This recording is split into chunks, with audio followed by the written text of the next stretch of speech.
I think all of you have lived long enough to have some firsts in your experience of life. Recently at our New Year's Eve dinner, we were kind of sitting around the table, and my sister, in her great way of kind of getting people to talk to each other, had taken some cards out of the Chicken Soup for a Christian Soul and passed them out, and we had to answer different questions on it. And one was, I think it had something to do, what was your favorite tree and what did you associate with that? And so it was, I think Diana's turn, it was your turn to answer that question. And then we had to guess what her answer would be.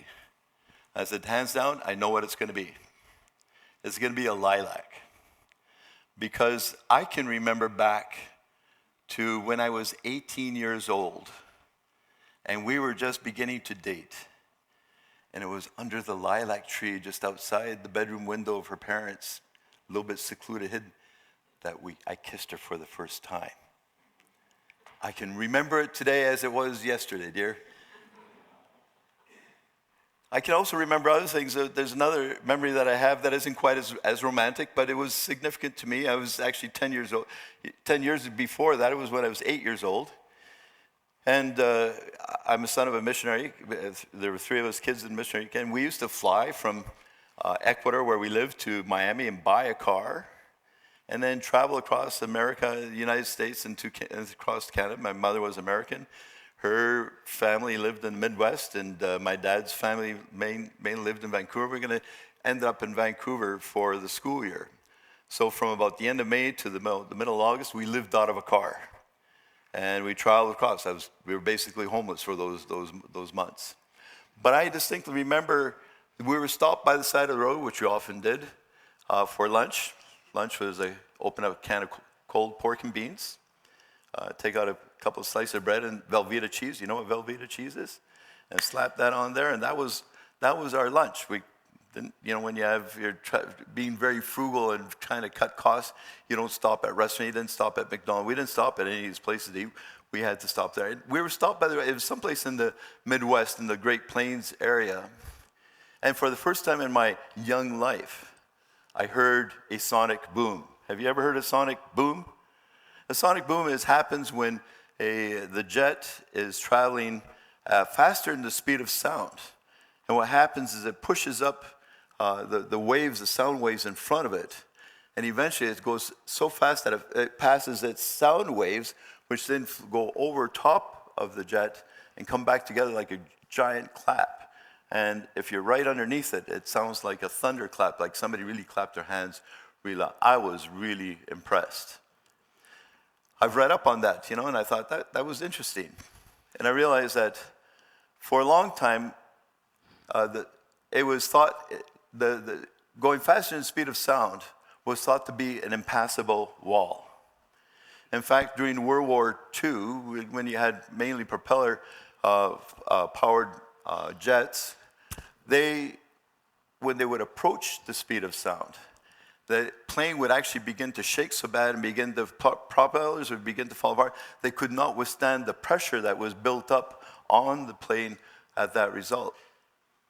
But in 1947, Chuck Yeager, who was a general brigadier in the Army and was with the Air Force, had done a number of missions during World War II, was in a rocket-propelled plane that for the first time broke the speed of sound. He was subsequently to be the first one to break it and to go twice the speed of sound. Phenomenal experience. The outcome of thinking that this was impossible and beginning to work on it was the research and development of the jet engine. You may have heard of the Concorde. That for a while was a passenger jet that would fly between New York and London. And what normally takes about an 8-hour trip, they could do that in about 3.5 hours. Eventually, in 2003, they canceled, they disbanded that because the disturbance that it created as they flew over land all day, flew mainly over ocean, was too great. But mainly the cost of making the trip. Back in those days, it was costing like $12,000 a ticket to do a round trip from New York to London, which in today's dollars would be $20,000. Not too many people I'm going to be a little bit cynical, apart from politicians that are spending taxpayers' money, are going to come up with $20,000 for a trip. So it was eventually canceled. But there are other barriers that in this world that seem to be impassable walls, aren't there? Barriers that exist in our world and have existed pretty much for the entire length of human history. Barriers that we don't seem to be able to break down, at least not consistently. These barriers are probably the single greatest source of conflict in our world, the single greatest source of our wars that take place.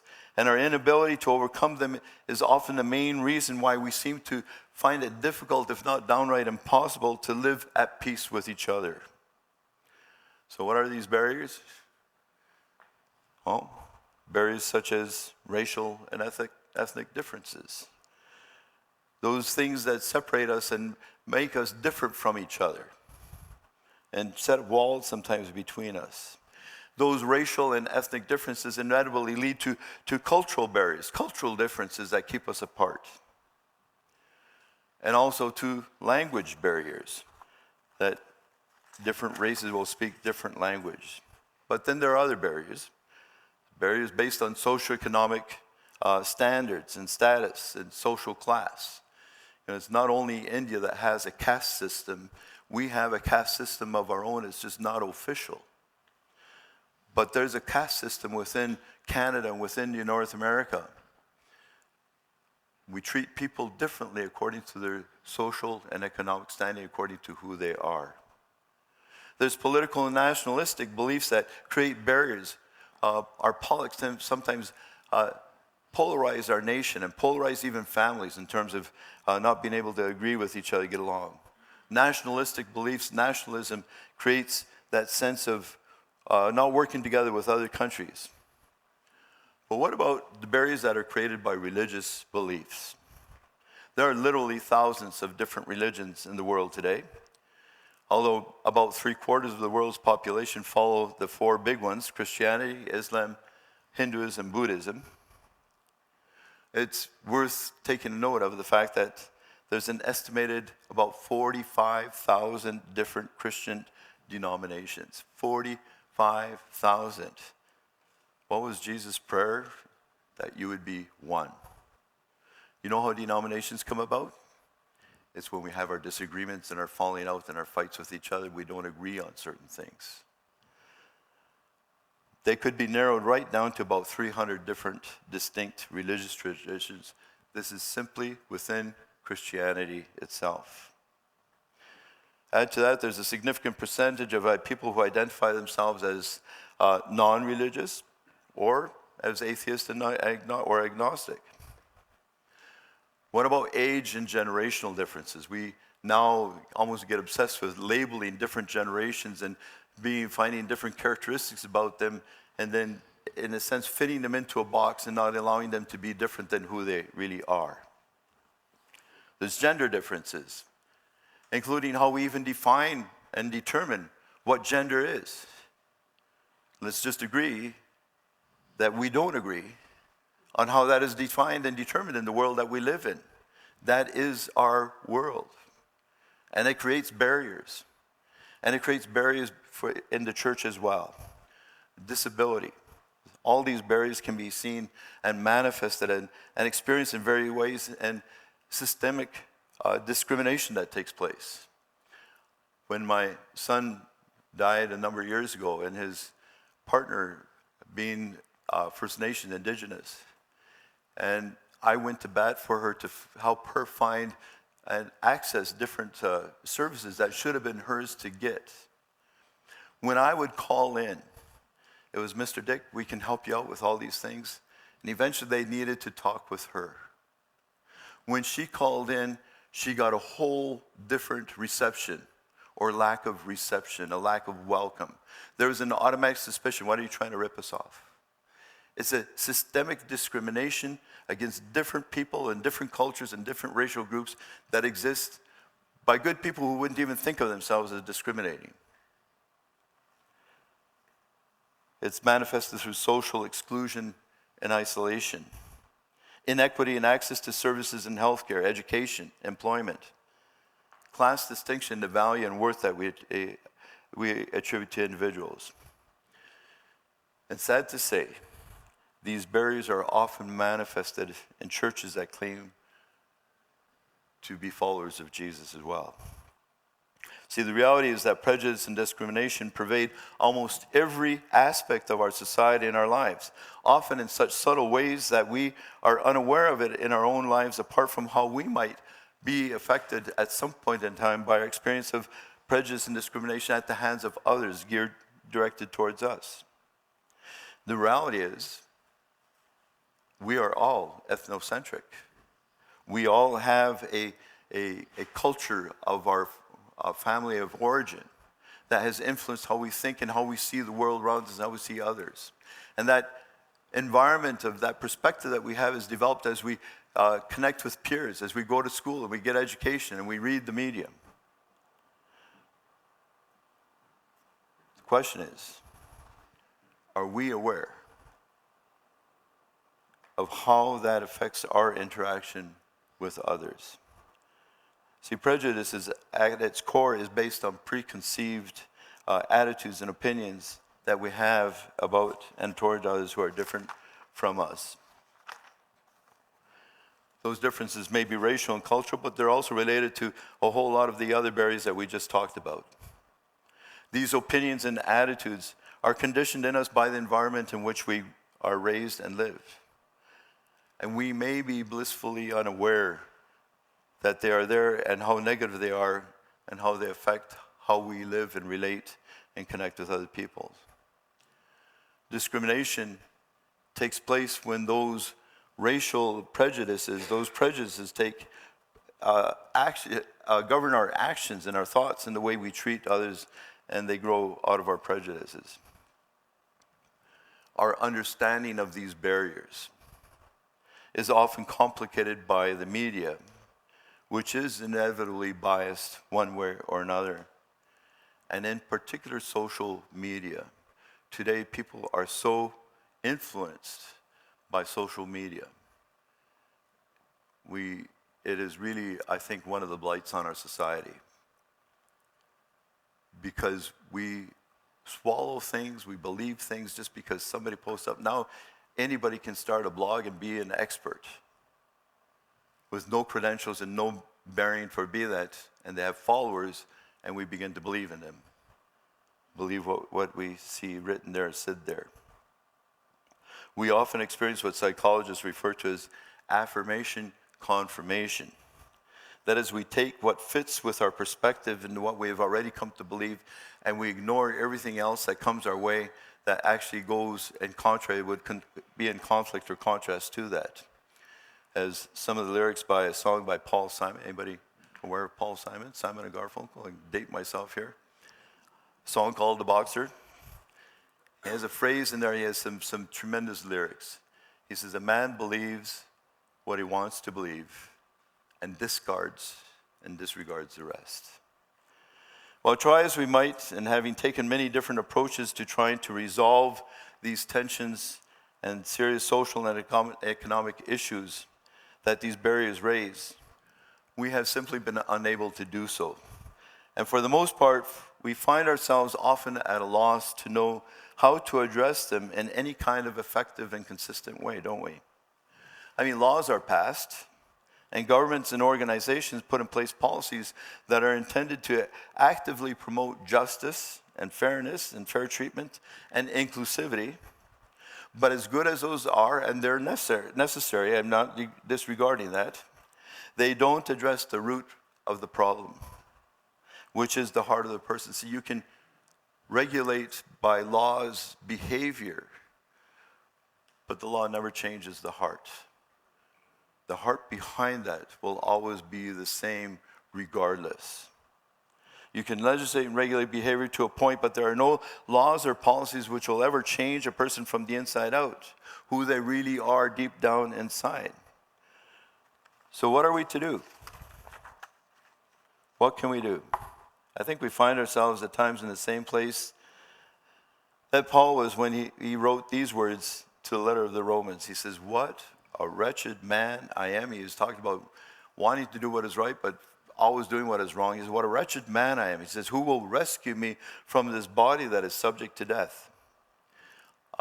I'm paraphrasing that for our situation today. What wretched people we are. We want to change how we act, but we still harbor all of these ill feelings inside. Who is able to rescue us from this desperate situation? Well, Paul has already answered. He says, thanks be to God who delivers us through Jesus Christ our Lord. And that is what he's trying to say here and trying to communicate to the followers of Jesus in the city of Ephesus in the verses that were just read for us a little bit earlier. See, in this section of the letter to Ephesians, he is addressing some of the challenges to the unity that was there in that church caused by their diversity in ethnic and cultural orientation. The church in Ephesus was distinctly multi-ethnic, composed of a mixture of Jewish-born followers of Jesus and non-Jewish-born believers. Here in our church, while we are predominantly ethnically a Chinese church, contrary to what you might say, I should have put on here a picture. I asked David's son to make me into Chinese. After the service, asked me to show you that because he did an amazing job of converting me into Chinese.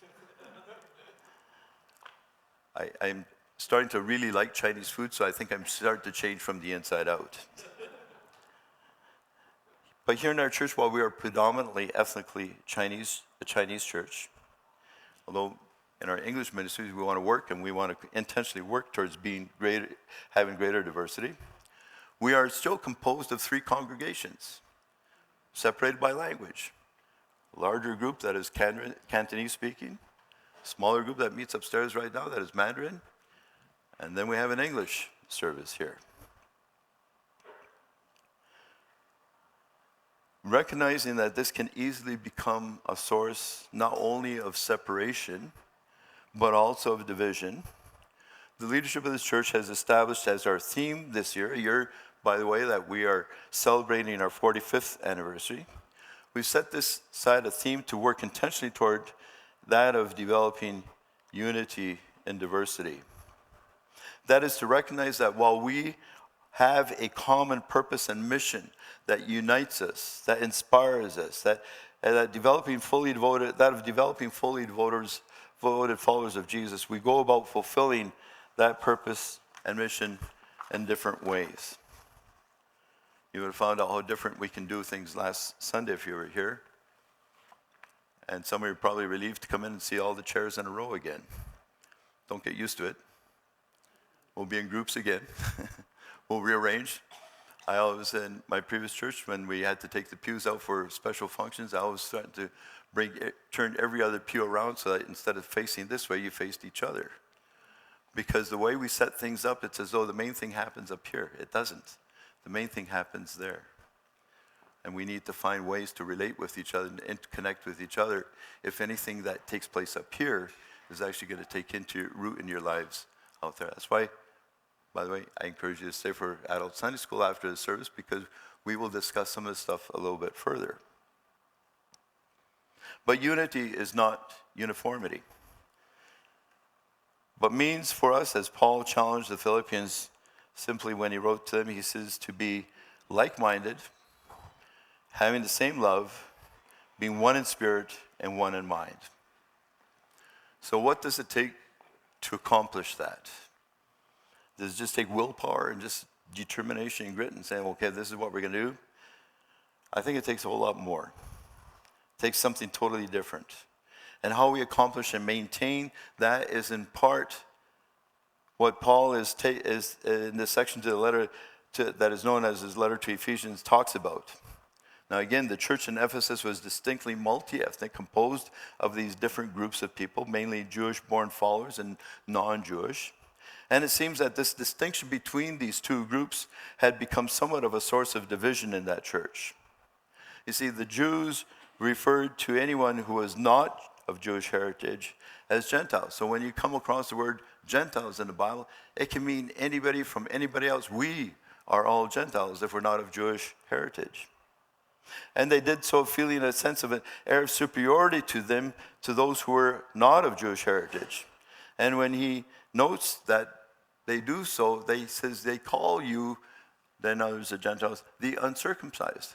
They weren't just distinguishing, they were just saying you aren't as significant as us, because circumcision is the mark that sets us apart as the people of God, God's chosen people.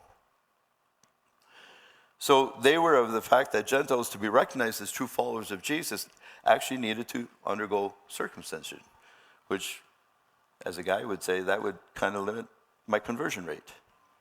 But Paul is quick to point out that this is a marker done in the flesh, he says, and has become a human worldly distinction based on ethnicity rather than on spiritual experience, any kind of experience or connection you have with Jesus.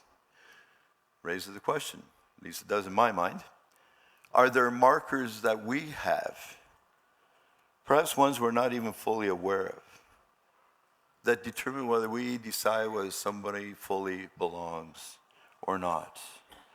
Are there distinguishing characteristics that we look for? Do we as Christians perhaps even inadvertently communicate that in order to fit in and belong to our church, you need to become fully, or to become fully Christian, you have to begin to become like us. Adopt our lifestyle, adopt how we look and how we believe and how we act. Perhaps more to the point in a practical way, when someone walks through that door, what are the determining factors if we decide this person is going to fit in or not? Tough questions, but they need to be asked. Central to Paul's focus on unity within their diversity is what he states in Ephesians 2:14-16. He says, "For he himself," that is Jesus, "is our peace, who has made the two groups," and as many other groups as there may be in any one church, "has made those groups one and has destroyed the barrier," the dividing wall of hostility. And he was referring to a fence, or that was said to keep people out of your property. We used to have what we called good neighbor fences. You know, good neighbor fences, they were about 3 feet high. So you could kind of get to know your neighbor and talk over the fence with them. We recently moved in with my sister's house, and I walked up and down the lanes. And I'll tell you, those aren't good neighbor fences. They're like 6 to 8 feet high. And the basic message they say is, keep out. We don't want to talk to you. We don't want to know you. We sometimes in our lives build up fences and barriers that are hostile to anybody else. Well, Jesus came to break those things down, to tear those things down, and to change that for us. By setting aside, it says, in his flesh, the law with its commands and regulations. His purpose, he says, was to create in himself one new humanity out of the two, thus making peace, and in one body to reconcile both of them to God through the cross, by which he put to death their hostility. It is Jesus who brings about unity in our diversity as he works in us to transform our lives from the inside out. From what Paul writes here, he is in part how that becomes a reality in our lives and in the church. He says, here's some things to keep in mind. He says, first of all, he says, remember. He says, remember what you once were. And he's, first of all, talking to those who are non-Jews, they were Gentiles. He says, you were once separate from Christ. You were once excluded from the citizenship of Israel, from the people of God. You were once foreigners and to the covenants of promise, without hope and without God in the world. And it would be easy to say, well, he's just singling out the Gentiles and strictly talking about them, to those who were not Jews from birth. But then he does go on to say, he says, you who once were far away or have been brought near by the blood of Jesus. But then he says that Christ came and preached peace to you who were far away and peace to those who were near. You see, those who were near, those who were born into their Jewish heritage and thought they were automatically part of God's family, automatically had an in with God, were also far away. We can see that when Jesus tells the story of what we call the story of the parable son. And really in the story, the younger son who goes off and lives a crazy life and then comes back and is repentant and is welcomed back by the father, he's only the third character in that story. The story was really told to zero in on the religious who excluded anybody because they were represented by the older son, who neglected to have a relationship with the father as much as the younger son did. And Paul is saying, Jesus came to save you as well. Rob Bell has written a great book out there, God Wants to Save Christians Too. You may have been born into a Christian family. You've been growing up church. You know the Bible stories backwards and forwards, and you know all the answers. You could pass the theology exam that a pastor has to pass to take on this job. But do you have a personal relation with Jesus? Have you experienced him coming into your life and taking over, taking charge? Have you experienced his grace and forgiveness in your life? Have you experienced his overwhelming love for you? That when we experience that, it flows, it can't help but overflow in love towards others. It's easy to forget. When we put a certain amount of distance between ourselves and that experience, it's easy to forget what that was before. Paul reminds his readers and us that through that experience with Jesus, we have all the same access to God. And by the very nature of that experience, any barriers that we may have erected at different times between us, those barriers need to become down, that Jesus has demolished those barriers. In fact, the extent that those attitudes continue to exist and the feelings that we have towards others in a negative way continue to exist, it would call into question how real and how genuine and how deep, at least, was that experience that we had with Jesus. And it calls for each one of us then to do some serious soul searching.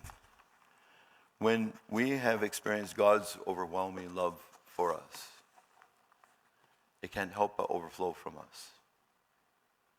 And if it doesn't, if instead we have a spirit of unforgiveness and resentment and anger, when we harbor attitudes of hostility and prejudice and discrimination against others, regardless of for what reason, there's a serious internal problem of the heart that you need to address and get alone with God and ask God to say, what do I need to experience from you that this is neutralized and instead I overflow with love?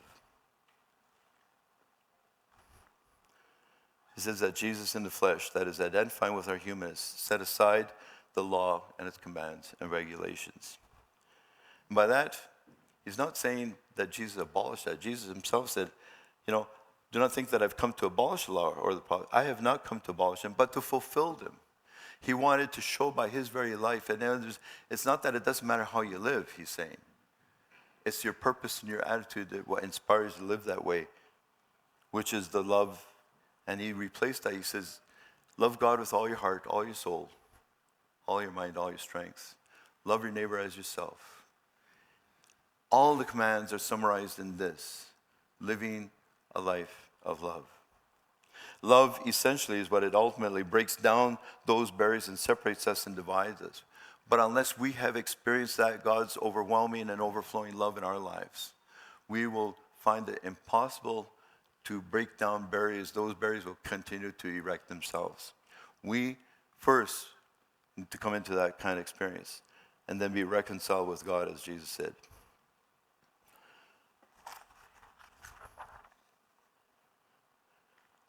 I want to kind of bring this in.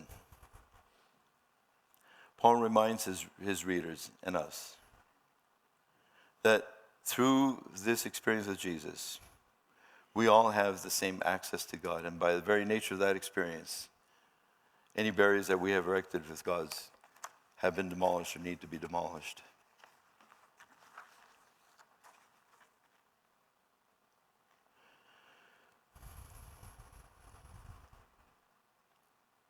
Those things that separate us and create divisions between us need to be set aside. We together across all boundaries are his church, his called out ones, called out to follow him in the real world in which we live.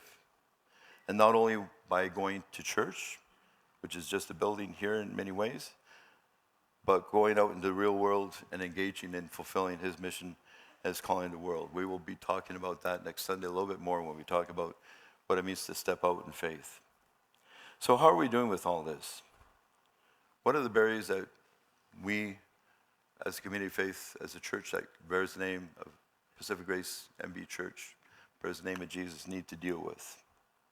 What is it that you need to deal with in your own personal lives? What are some of the barriers that God is identifying perhaps even right now and saying, this is a barrier, this is a problem that you need to deal with?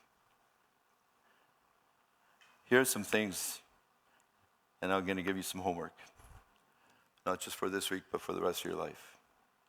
To identify those barriers in life and to continually break them down, to make sure that they are neutralized and broken down by the love of Jesus.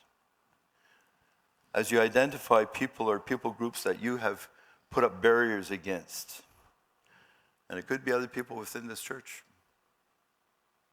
it could be people you work with, it could be people you study with, it could be people you live within your own home and your own family.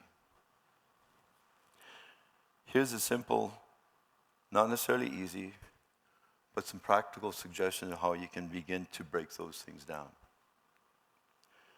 Hear their story. Everybody has a story. You don't have the right to be judgmental about anybody until you actually hear their story. How do you do that? Listen and learn about them and from them. Just engage in conversation. Have an open mind and open heart as you do so. Respect their differences. And then all of us need to learn how to speak up for others when they're being misunderstood and mistreated because of the barriers that may be there in society against them. We need to be advocates against injustice and for just and fair treatment of those who are the least of these in our world. Unity and diversity. The ground before the cross is a level ground. There isn't pastors that are higher up. I like speaking to you from floor level because I want to indicate to you I am a fellow follower of Jesus just like you are. I struggle with the same things in life at different times. We are traveling together or journeying together on this pilgrimage that we call life. It's a level playing field at the foot of the cross. Jesus welcomes anybody and everybody without exclusion for any particular, no exclusion for your religious background, no religious for your gender orientation, no exclusion for your socioeconomic standing, for your race, your culture, anything. All are welcome. It is an inclusive kingdom in terms of inviting everybody to come. You don't have to change before you come because it's the work of God in our lives as we come that transforms us into the likeness of Jesus. We're going to come end the service by celebrating communion, which is a way of celebrating unity in diversity. Because regardless of who we are before Christ, as we make this statement of faith that we have put our faith and trust in Jesus Christ to follow him, we are brought together as one before the cross of Jesus. So, in terms of preparation right now, I would like you to listen to and reflect on the words of the song that's going to be up on video here for you, and then we're going to come together and take communion together.